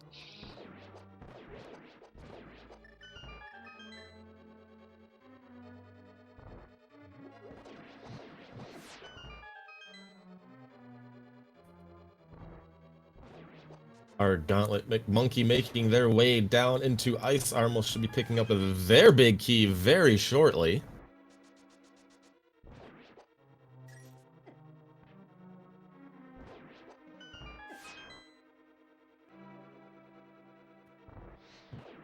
Whilst we're shouting out SG Live, I've just got the links in chat. We've got links to the full info on SG Live. We've got many tournaments happening with lots of cash available for our runners. I believe right now the prize pool for the Link to Past Randomizer tournament is up to... Oh, I'll have to double check it actually. I can't remember what it was, but you can, if you want to, you can donate to that prize pool and raise it up a bit further. If you want to support our racers in the Link to Past Random community, and incentivize them further to get that lucrative first place and the prize pool, and by all means do contribute. And we have many other tournaments happening in SG Live as well. Unlike last year, this SG Live is happening online because of all the nastiness that's happening in the world right now. So it does allow people like myself who are living on the wrong side of Atlantic to help out with the tournaments rather. And it's also giving many of our European runners a bit more of a chance to show their stuff as well.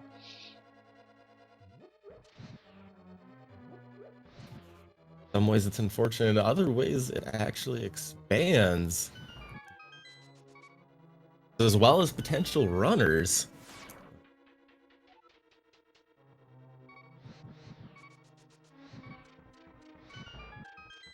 Careful here on 2 hearts making their way into care of here. McMonkey's lagging a little bit behind here in the gauntlet now, so you're taking the time to check out that right side first. He also went into the safety room there to grab a couple of fairies to top off his health. And Shady Falls was getting a bit low on health there, but luckily has that powder to get the double fairy drop from the anti-fairy and bunny beam there. So he's looking pretty good on health now. And he also has red mail for Ganon coming up, so he should be in a pretty good spot.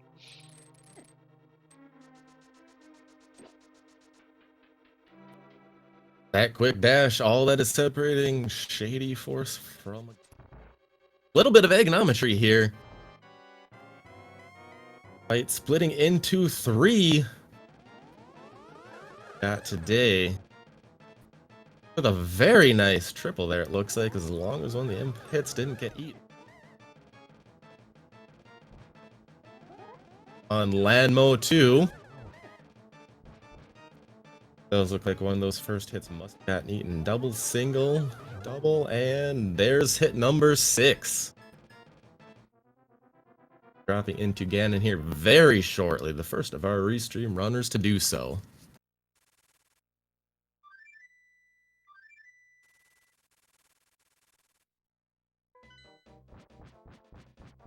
Unfortunately, McMonkey's routing in GT has not given them the time they needed to catch up to Shady Force. It's unfortunately put them further behind. So, unless Shady Force runs into some accidents here with Ganon, maybe takes a fall or something, it doesn't look like McMonkey will be able to catch up here, unfortunately. Now, none of our runners have found silver arrows, so those silver arrows could be pretty much anywhere, and that will mean our runners will have to use spin strats for Ganon Phase 4. So Ganon Falls are definitely possible.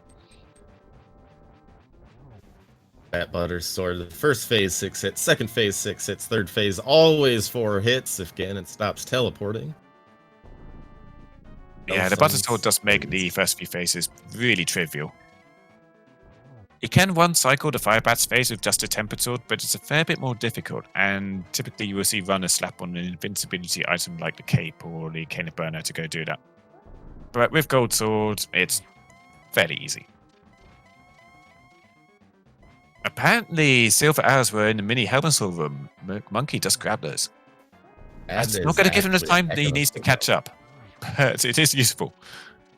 And it will actually mean Shady Force's Ganon kill here will be a little bit slower than it otherwise could be. And time matters.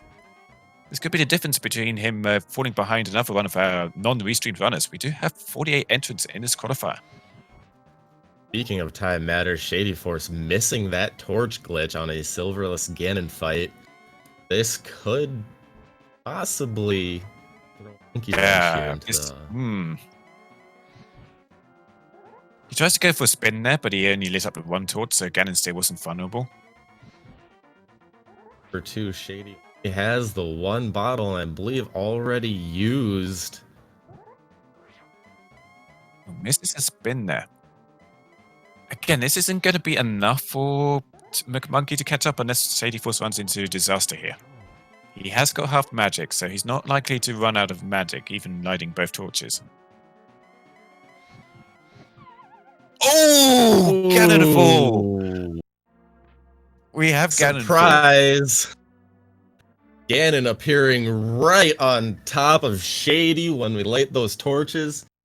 That might be just enough for McMonkey here, especially now with those silvers in hand. Yeah, because McMonkey is about to jump into the Ganon fight. Oh no! That is 100% rude. McMonkey dropping in. Talking about disaster, that would have been everything McMonkey needs, long as they avoid taking a fall themselves. McMonkey now all of a sudden looks like to be our first restream runner that might finish here. Both of our runners back onto phase 2. I did say this could come down to execution, and it is looking to be likely the case. Oh no! Shady Force takes a death to the Fire Bats. Oh no! Yeah, and he has very little magic left. This might... he's not leaving yet. Let's hope he still has that blue potion, because this isn't looking good for him. Monkey is definitely putting ahead on the Ganon fight now. And again, having the silver arrows, the last phase for him will be pretty easy.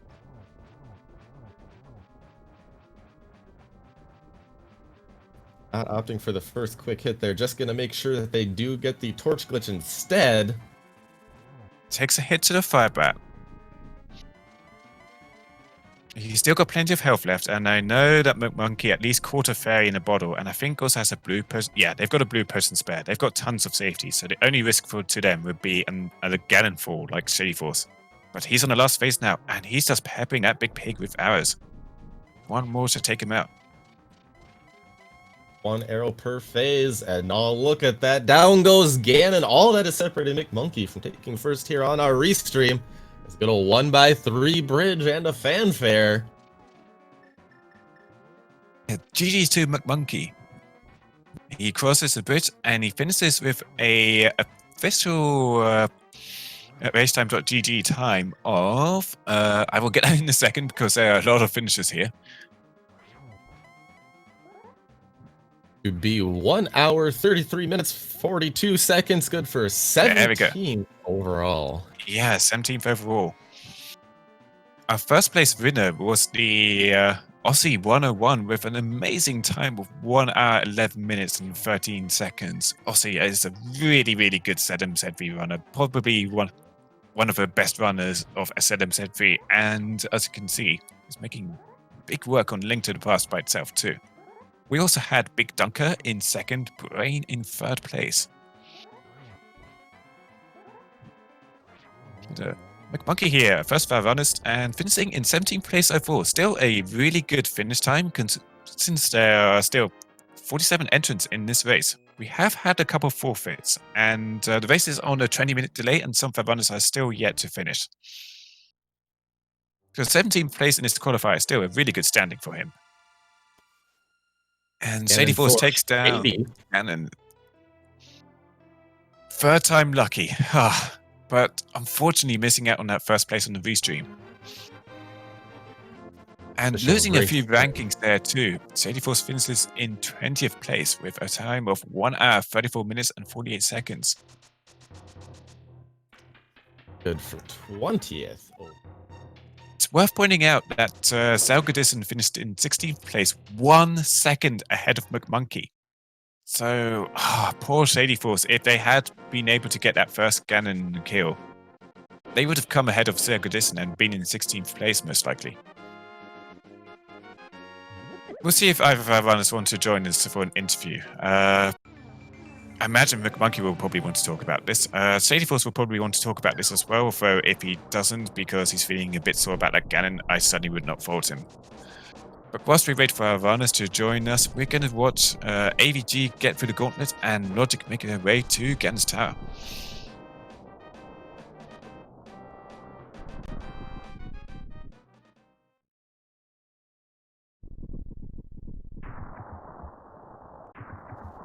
For so long, AVG had, or AFG, I should say, so had the frustration at the advantage here, but just putting up that Palace of Darkness as their last possible check lost them that advantage. Looks like Shady Force will be joining us in a minute. I see them waiting in the setup channel. So be able to talk about this race pretty shortly with him.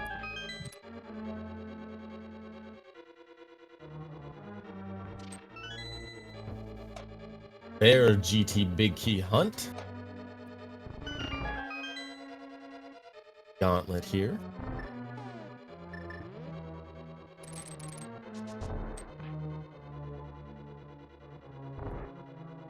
Powder the anti-fairy on the way to Landmo 2. And we are joined by Shady Force. GG, man. G. How's it going, guys? Yeah, there's that Ganon 4. It broke my heart. What? Do you know what? The Ganon fall doesn't worry me as much as everything else in the Ganon fight.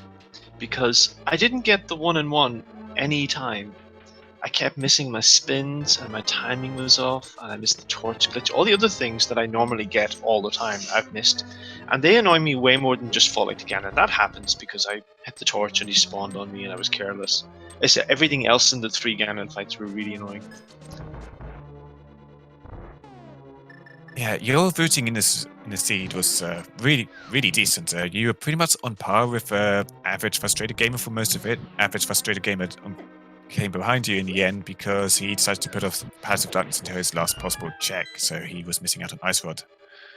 But going into Ganon's Tower, things were really close between you and McMonkey. There was about 10 to 15 seconds between you two, and McMonkey decided to go right side first, so the gap between you two got a little bit in further ahead in your advantage. But that Ganon fall. Yeah, but I mean, obviously the TR mistake was really bad as well. So what happened there was I just totally was focused on the NMG strat. I just learned a new damage boost to get out of the room strat, and I was totally focused on that. So I opened the right side chest, and then I just went and damage boosted out. Because normally you skip the left chest, and there's a map in vanilla. So I go through the whole dungeon, and I'm assuming the big key is vanilla, and then I found a lamp there, and then I forget that I don't have the big key, and I'm just like, I don't know what to do, and I lost about 3 minutes there. Yeah. I mean, at least you were able to mirror back to the big chest rather than having to walk back down there again.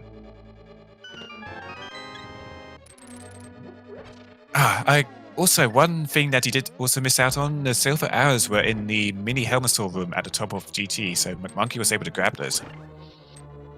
Yeah, I was So wondering if they were there. I skipped everything on the way. I skipped everything in Swampland and GT. I didn't even open the third chest in the GT big key room. I just wanted to beat the game. Yeah. Like, if it wasn't for that Ganon fall there, then you would have come out ahead of McMonkey a bit. Things were really close to you, between you two, especially since he got those silver arrows. But you did have probably a 20-second advantage with the spins there, 30 seconds perhaps, but you hate to see it, but at least you still have a really... Sorry. No, carry on.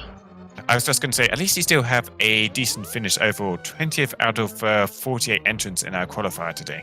Unfortunately, it's not really a decent finish because Aussie has finished with such a fast time, and Duncan and Wayne, it's actually a really bad finish. It's not good enough at all. So this is hopefully just going to have to be the time that's discarded. Because where our score is based on our gap between the average of the top three. Yeah. It's not your position in the race that matters, it's the time gap, and it's just a much too big gap. Okay, I don't know how we really got that low a time. It's pretty incredible, because I thought I read the seed pretty well. And I'm obviously made about 10 minutes worth of mistakes at the end, but I don't know where the other 10 minutes have gone. Ozzy is a beast of a runner anyway, so... Yeah, sure, but I mean, he must have done some great... Like, he must have skipped a lot more stuff than I did. I rooted the seed in a fairly good way, but I was fairly conservative. I didn't skip that much, and I did overworld that was near me. I guess a lot of the overworld could have been skipped in this. Yeah, we were commenting on your routing early on in the race. You were doing quite a lot more overworld than most of our other runners before dipping into dungeons and such, so there was definitely time to be made up there. Pretty much the only thing that I really skipped was like the Hera big chest that had an item in it. But that's just so slow to get back to. I think it's always a good skip. Yeah, and Hera was just an unnecessary dungeon anyway. So, how many qualifiers have you played so far? This is my third. This is your third, okay. And is this your slowest time so far, or is it? Oh yeah, by a long way. By a long way. Oh, okay, right. So the first time was. Sorry, carry on. Yeah, I said, so as long as he can get good finishes in your remaining two qualifiers, this one can just be the discarded one, and you can forget all about the nasty things that happen there at the end. Yeah, it's annoying because you can't really rely on having a good time in Rando because unless you're up to something nefarious, you're always going to have bad luck seeds. Even if you make right decisions, you're going to get wrecked. As you can see by some good runners who finished even lower than me in this seed. Sometimes that's just the way it works. Like, it's very reasonable to go to TR before pod or just skip pod completely. And if you do that, even if you play well, you can just get a really bad time. So the safety net is gone now, and now I have to not only play well in the last two, but also get lucky in the last two. It's not an enviable position to be in. Yeah, I think I'm going to have to check out Aussie's VOD later and see just how we managed to get that 1 hour 10-minute clear, because that is pretty insane, all things considered. Yeah, well, you have to get lucky, but also you have to be really fast. Like, you have to play well as well. Like, and Aussie's very good execution, so it doesn't surprise me that he's capable. Third place finish was Brain, and Brain is a fantastic runner, but he was the whole 10 minutes behind Aussie. So, that is incredible efficiency by Aussie. Ruining your times, that man. Yeah, Wayne probably has a collection rate closer to me, and I'd say Aussie has a lower rate. I don't know. So Wayne is quite a bit faster as well. But in the end, I guess it's all about just making the top 60 and qualifying to the next stage.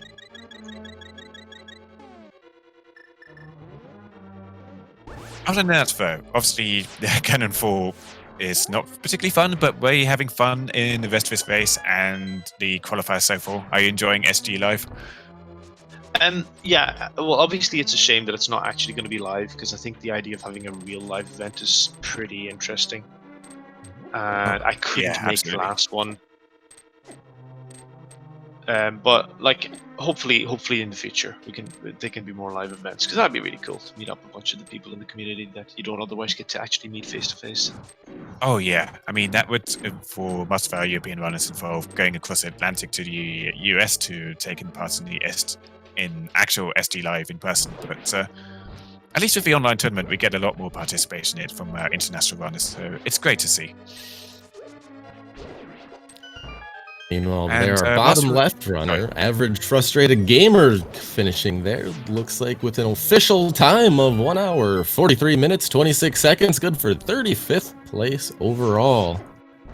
Like, should be joining us here very shortly. Yeah, if Average Frustrated Gamer had gone into Paths of Darkness instead of doing everything else that wasn't Paths of Darkness, they could have had a pretty good finish time here, I reckon. Probably about 5 or 6 minutes ahead of you, Shady Force. But they did a whole lot of Overworld first. They'll be joining us for an interview shortly. They are waiting in the setup channel. The Average Frustrated Gamer has jumped in here to join us. GG's. GG, dude. Hey, thank you. Good morning, Speed Gaming Live, folks. How are you today? Hello? Doing Waking fantastic, up. thank you.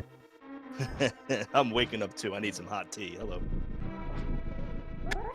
So, what was the aversion to pod there? We just gotta wonder. I have been pushing the mantra of in pod we trust for so long, and I don't know why I did not go for it earlier. It was the right thing, but when it came down to just ice rod, you know, you come to a point where it can be anywhere because it's the stupid ice rod. So I'm not sure why I put it off, but as it got later, and as I was hoping it was in dungeons en route, as it got later, I was starting to think of density plays, and I said, all right, escape, pod, and that was in pod. I felt pretty good about how things went beforehand. I was debating Ice Palace versus Death Mountain midway through, and I was glad to find Hook, and I forget what else was in Ice Palace, but I was happy about that. But yeah, Hook, missing flute, pod and book. made me sad. Oh yeah, right, book. Oh, flute, yeah. Yeah, Ice Palace is just absolutely loaded today. Yes, it was the place to be.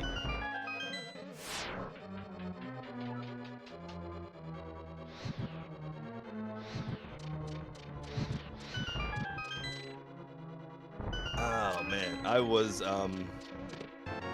so excited to be on Restream. You know, I'm not qualified. I am not up there with the top folks. But I was hyped to be on Restream, so I'm doing the Ganon fight. I screw up the torch glitch. I felt bad, but you know, it was fun to be here. I had a lot of fun.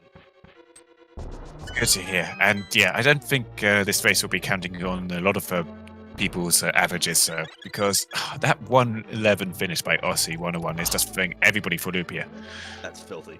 That's filthy. I got to see that. Yeah, my very first qualifier, I did pretty badly. I did what was it? Fire Rob was on Checkerboard Cave, and I forgot that I had done Meyer checks without the mirror early on, and I took like a 55th out of 58th on that run.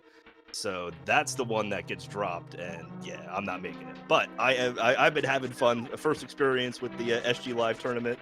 It's been a good time. Maybe next year I will score higher. That's great to hear. So yeah, we do have other tournaments happening before the next SG Live. The Link to the Past Randomizer League is going to be taking place pretty shortly. I can't remember when that's exactly starting, but we are still looking for teams and participants in that. And of course, we have the main tournament that will be happening early next year, I believe. It's been delayed a bit from this year to the league and SG Live and happening. Awesome. I will keep. And of course, all the nastiness in the world that's happening right now. So you've got other tournaments and games that you can participate in to get some practice in, get some good finishes in, and and hopefully improve. So, but you still got a reasonable finish here overall, I would say. Unfortunately, way behind the likes of Aussie. The Aussie just beast most this run, but that's just Aussie things, you know. Yeah, Aussie sees race, Aussie beasts race. yeah, I had a good run on, I think, my second qualifier, and I was skipping stuff in go mode and everything, and I was getting ready to jump out of my chair. Yeah, top 3, yeah, top 5, and I looked in the results. You're 20th. Yeah, I'm 20th. Okay. I am average, but hey, it has been a good time. It's fun to race with all these high-end folks I don't usually get to play with on the ladder. Yeah, just keep on trucking, keep on running. You'd say you're average, but you don't sound frustrated to me, so I consider that a win. Well, I am when it's a Saturday morning ice rod hunt. Come on, that's not what I need on my Saturday morning. Just give me the Saturday thing. morning? It is a beautiful afternoon here. I don't know what you're talking about. That's a good point. I got to open up my window. I got to fix my window in my office so that I can feel the fresh air. It's all drafty and like I can't. I got to get a new window here. So I'm all locked in and sequestered in my dungeon, and it feels humid and it feels like suck. So I gotta like open things up, and then maybe I'll feel a little better.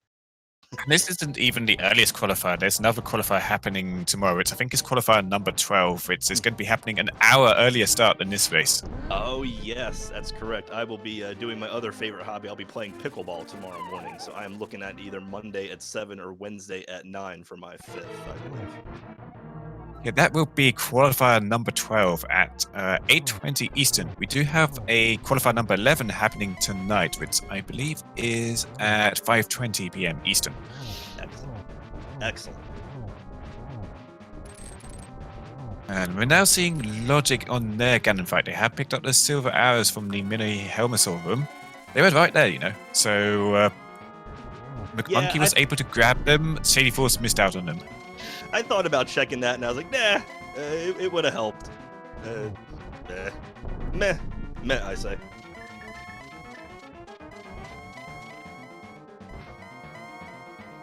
It's always one of those that's kind of half tempting to check when you don't need anything else, just in case silvers are there, especially when you clear that much of GT. Yeah, it was tempting, and I was like, oh, I need the 3 seconds. Yeah, no, I don't need the 3 seconds. Check for the silvers. Check for the silvers.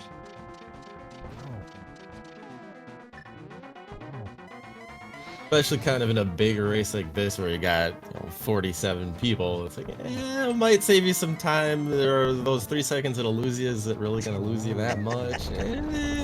Exactly. I was holding out hope that it was somewhere else that I hadn't checked, but yeah, that was not the thing. Like stop me when things sound familiar. Left side swamp. Mm-hmm. Yep. Exactly. And with that, their top right player, Logic, taking down Ganon, going across the bridge. That'll finish them in 39th overall official race time GG time of 1 hour of 51 minutes of 31 seconds. Get your GGs in chat for Logic and all of our restream runners here. Looks like we are joined by Logic. GGs. Nobody last locations quite like me. My heart That's goes what out to you I wanted for to say. that beefs down. Oh. Oh man, I've had like bad blind fights before, but that was kind of a new low. I feel like I always have some of my worst games when I'm on restream. Just when you, sorry. I was thinking, I've had to do that before, like when I'm on low hearts and like I'll come back later for blind. It's not that big a deal, but I'm gonna get punished if there's progression. But what are the odds of that? And then when I came back, I was thinking like, well, this won't be hard. I have enough hearts now. I think I had red mail at that point, or no, I don't remember. No, I don't. No, I didn't. I had that later. But and then I still died, and I was like, do I really want to sit here and try this again? Well, I have plenty of checks left, but again, like I feel like I should have been able to do it at that point. So.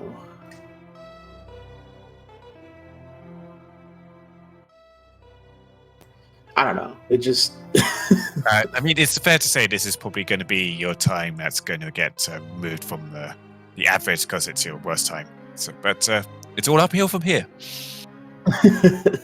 well, I'm not great at this game. I knew I wasn't going to qualify for the tournament. I just kind of want to see where I stand, more or less, you know. And it's about right, you know, the on the low end of things. Nah. I've seen you race before. You can do way better than this, but accidents happen, man. Especially when you are exhibiting for lots of people, things just tend to fall around you. I particularly know that feeling. Well, I'm. Thanks for that. I was actually pretty excited when I found that ice rod because I was like, I don't know how many people are going to go straight into pod. I mean, I didn't go straight into. We pod, were excited to see that ice rod too, because you were the first one to grab it, and it was like, hey, this is like Logic's chance to catch up here. Because nobody's going to go into Paths of Darkness for the ice rod until way later. And we saw like a few runners, like Average Frustrated Gamer here, they lost location to ice rod. They went everywhere else except Paths of Darkness. Yeah, about that. Yeah, that's bad memories. I started. I knew, like, actually, I kind of hit go mode pretty quickly once everything kind of fell into place. Once I got into Ice Palace, and so I can see how people finish the seed really quickly. That's kind of been my experience with all these qualifiers. I've like last location something, and then there's my progression, and there's the rest of the seed. But it's just been bad luck every time. It feels like. I'll admit to being a bit nervous for the restream. It was my first time, and I'll admit the palms were a little hot and all that. But I was glad that outside of not going to pod early, I didn't equip myself too poorly.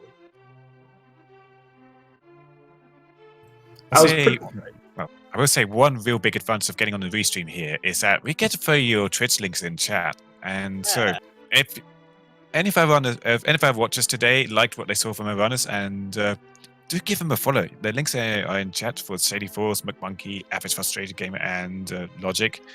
They put on a great race today. Please do go follow them. I'm sure they would appreciate it.